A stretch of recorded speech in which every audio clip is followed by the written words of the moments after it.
Ce jeudi 7 décembre 2023, Sophie Novakovic, la journaliste en charge du documentaire sur la mort de Marouane Bereni diffusé sur W9 le 6 décembre, a accordé une interview à Paris Match. Elle a donné des nouvelles de la victime. C'est une histoire qui a ému la France entière. Au milieu de l'été, Marouane Bereni était portée disparue. Une jeune femme était renversée par une voiture devant une boîte de nuit de Mâcon. La voiture prend la fuite et rapidement, elle est retrouvée, quelques kilomètres plus loin. À l'intérieur de ce 4x4, des papiers appartenant à l'acteur de Marouane Bereni, star de la série Plus belle la vie, ont été retrouvés. Rien n'indiquait s'il était le conducteur du véhicule. C'est la raison pour laquelle les policiers souhaitaient l'entendre dans un premier temps en tant que témoin. Malgré les appels, Marouane Bereni reste introuvable. Après plusieurs semaines de recherche, les rumeurs disent que l'acteur est parti en Suisse, se cache quelque part, etc.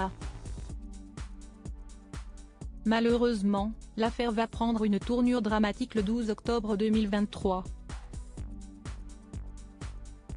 Un corps a été retrouvé dans une grange non loin du lieu où la voiture était. Après plusieurs analyses, les papiers présents sur le corps ont permis d'identifier le corps de Marouane Bereni.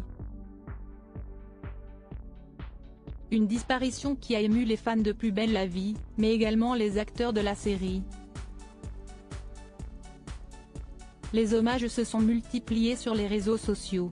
Plusieurs semaines de rééducation et ce lundi 4 décembre 2023, Marouane Bereni a fait de nouveau parler de lui puisque l'acteur aurait fêté ses 35 ans. C'est notamment dans ce contexte que W9 a consacré un documentaire à Marouane Bereni le 6 décembre 2023. Marouane Bereni, que s'est-il vraiment passé? La réalisatrice, Sophie Novakovic, s'est confiée dans les colonnes de Paris Match ce jeudi 7 décembre 2023. Elle est revenue sur les circonstances de son décès. A priori, Marouane Bereni s'est suicidé dès le lendemain de l'accident.